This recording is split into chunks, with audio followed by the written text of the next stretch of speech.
Alright, filmi বকবকে আপনাদের সবাইকে স্বাগত। বকবক লিস্টে আজকে অ্যাড হতে যাচ্ছে 2025-এর আপকামিং কিছু মুভির আপডেটস, আর যা জানা ফিল্মপ্রেমী মানুষদের জন্য অতীব গুরুত্বপূর্ণ। সো দেরি না করে শুরু করা যাক। 2025-এর ফেব্রুয়ারিতে রিলিজ পেতে যাচ্ছে 3টি ফিল্ম। আগেই বলে রাখি, এই 3টি জাস্ট ইন্ডিয়াতে রিলিজ পাওয়া কিছু ফিল্মের কথা উল্লেখ করা হয়েছে। সো প্রথমেই যে ফিল্মটা রিলিজ পাচ্ছে সেটা আর কেউ না, এক সময়ের জনপ্রিয় সিঙ্গার এখনেরও সিঙ্গার হিমেশ রেশমিয়ার ব্যাড অ্যাস রবি কুমার, যেটা নিয়ে ট্রলের তো আর কোনো শেষ নেই। কি বলবো, কম হলো না তো ট্রল এটাকে নিয়ে। কি যেন ডায়লগটা ছিল, তেরে শরীর মে ইতনা খুন नहीं होगा जितना रवि कुमार एक बार में मूत देता है।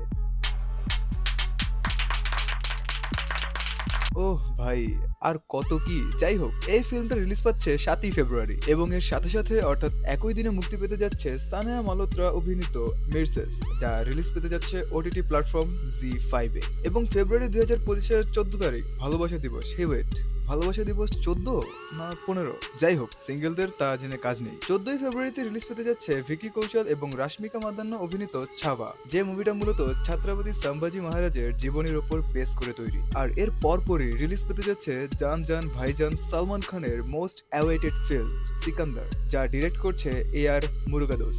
এই মুভিতে সালমান খানের পাশাপাশি লিড কাস্টে দেখা যাবে রাশ্মিকা মান্দান্না এবং কাজল আগরওয়ালকে, আর যা রিলিজ পাবে মার্চের 28 তারিখ। আর ডার্লিং স্টার প্রবাসের কথা না বললেই কি না, প্রবাসের কানাপ্পা, যেটা রিলিজ পেতে যাচ্ছে এপ্রিলের 25 তারিখ। এবং এই মুভিতে প্রবাস ছাড়াও আরো দেখা যাবে অক্ষয় কুমার, মোহনলাল এবং কাজল আগরওয়ালকে। এখানে এই তিনজনই থাকবে স্পেশাল ক্যামিও অ্যাপিয়ারেন্স। আর এই তেলুগু মুভির ডাবেড ভার্সন হিসেবে থাকছে তামিল, কন্নড়া, মালায়ালাম, হিন্দি, ইংলিশ ল্যাঙ্গুয়েজেস। এরপর থাকছে ঋত্বিক রোশনের মোস্ট অ্যাওয়েটেড ফিল্ম ওয়ার 2, যা রিলিজ পাবে আগস্টের 14 তারিখ। এবং এই মুভিতে ঋত্বিক রোশন ছাড়াও আরো দেখা যাবে কিয়ারা আডবাণী, এনটিআর রামারাও জুনিয়র সহ আরো অনেককে। আর এই মুভি ডিরেক্ট করছে আয়ান মুখার্জি। অ্যান্ড লাস্টলি থালাপতি বিজয়, যার 69তম মুভি এখন পর্যন্ত, যার নাম রাখা হয়েছে জানা নাগায়ান, যা ডিরেক্ট করছে ডিরেক্টর এইচ বিনোদ। যদিও এই মুভির এখনো কোনো অফিসিয়াল ডেট এখন পর্যন্ত ফিক্সড করা হয়নি, তবুও জানা যাচ্ছে যে এই মুভি ওয়ার্ল্ড ওয়াইড 17ই অক্টোবর রিলিজ পেতে পারে।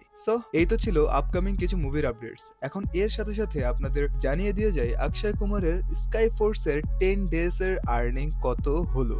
10 দিনে অক্ষয় কুমার অভিনীত স্কাই ফোর্স ইন্ডিয়ায় নেট আর্ন করেছে 119 কোটি 50 লাখ রুপি, এবং যার ইন্ডিয়াতে গ্রস কালেকশন 141 কোটি 1 লাখ রুপিস। এবং ওভারসিজ মার্কেটে এই মুভি আর্ন করেছে আরো 10 কোটি, অর্থাৎ মোট ওয়ার্ল্ড ওয়াইড এই মুভি আর্ন করেছে 151 কোটি 1 লাখ রুপিস। সো আজকের মতো এই পর্যন্তই।